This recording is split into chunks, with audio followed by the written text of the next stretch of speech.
Flexural tensile strength can be calculated using this formula.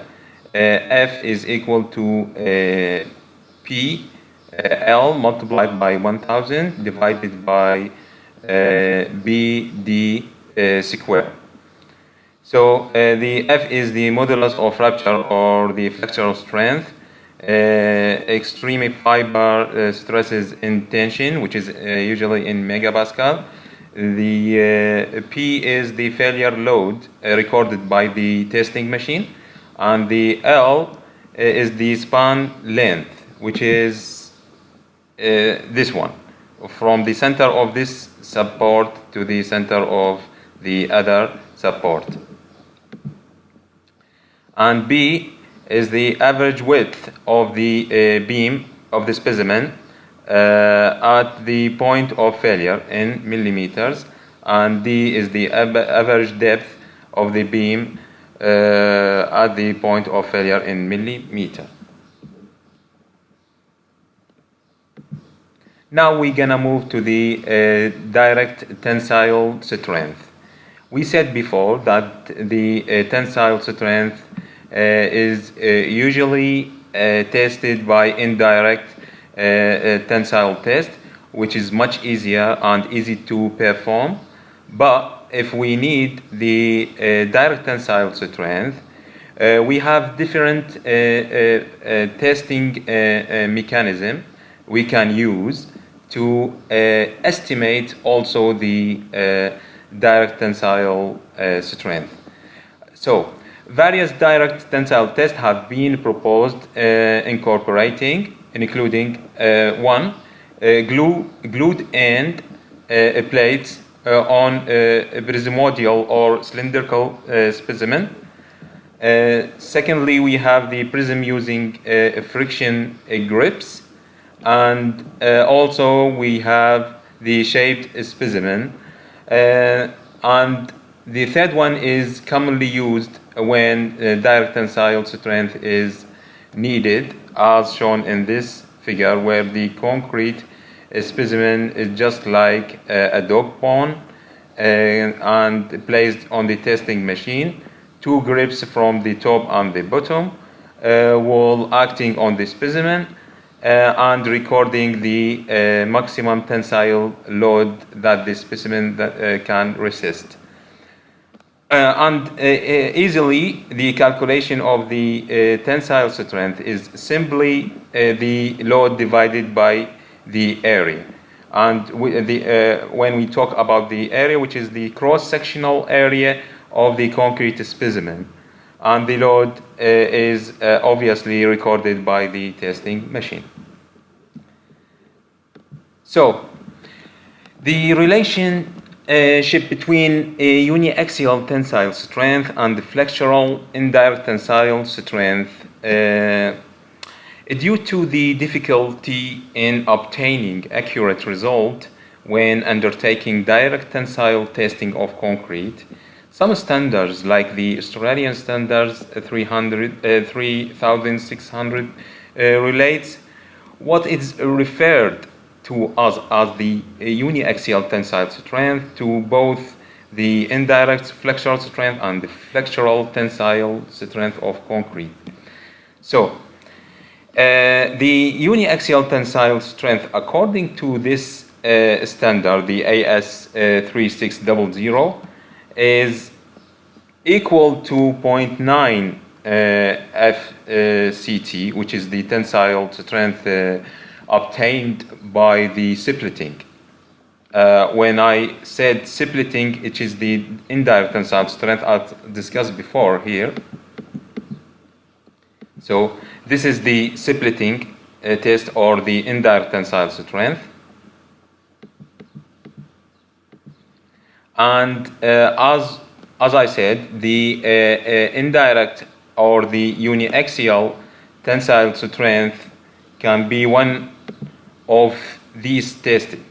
So, for example, the shaped specimen here can be also called a uniaxial tensile test. So this one, the uniaxial tensile strength is equal to 0.9 of the indirect one. And also we have the uniaxial tensile strength is equal to 0.6 of the flexural one, which is this one. So it just gives you an idea about how much the uniaxial tensile strength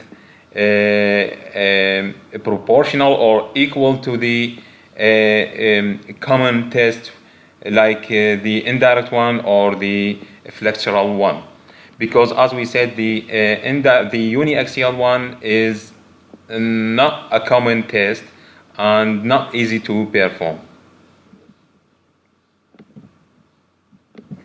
Now we gonna move to the compressive strength, which is the most important strength among all these strengths discussed above. The compressive strength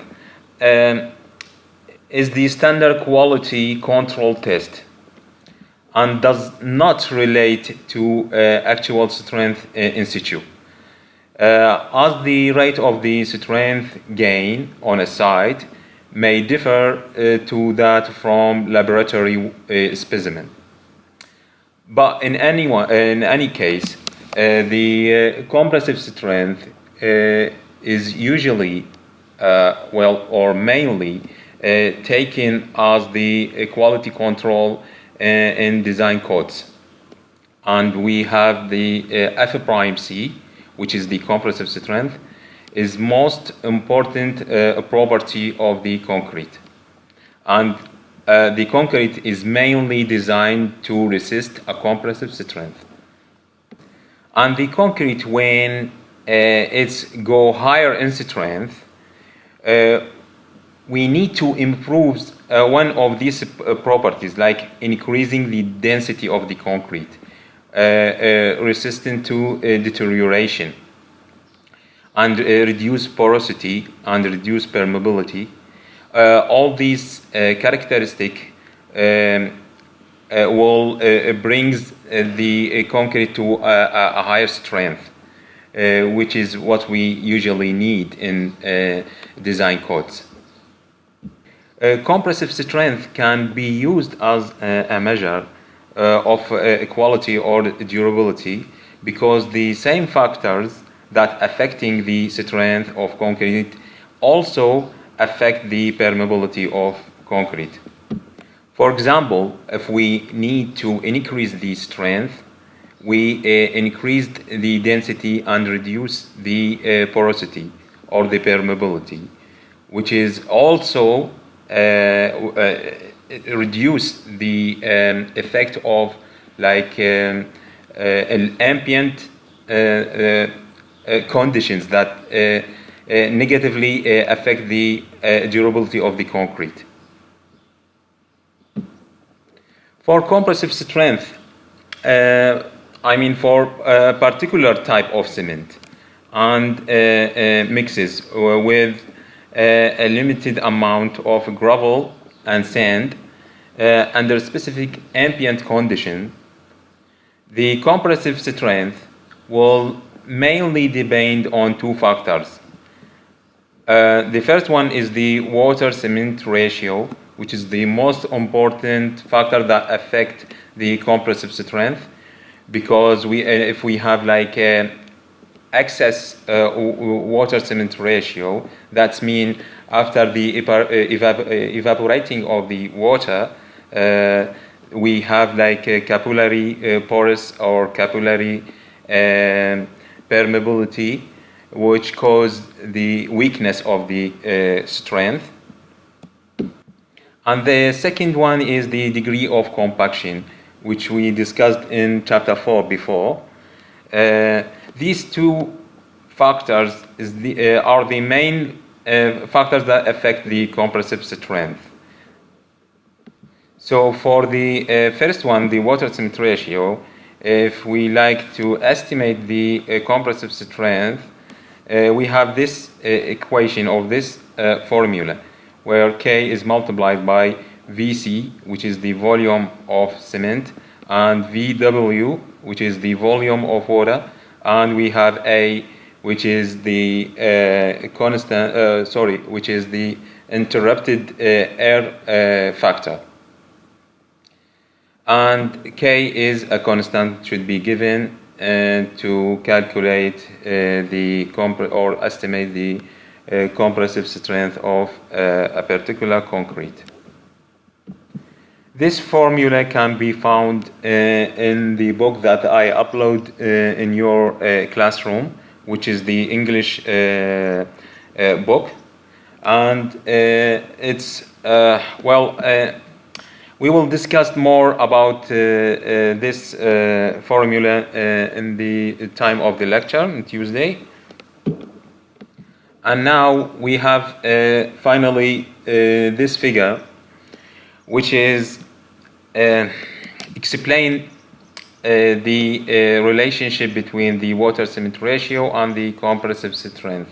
And as you can see, the compressive strength is proportional inversely to the water-cement ratio here. So, and we have like 3 different cases where this headed lines refer to the insufficient compacted concrete. This one is by hand compaction, and this one by vibration compaction. And this curve refer to the fully compacted concrete. And as you can see here from the figure, while the water-cement ratio increased, we have lower compressive strength. And this is the end of this lecture. I'd like you to have some challenge in talking in English in our meeting. I'd like you also to prepare some question in English to discuss during the lecture. And good luck, everyone.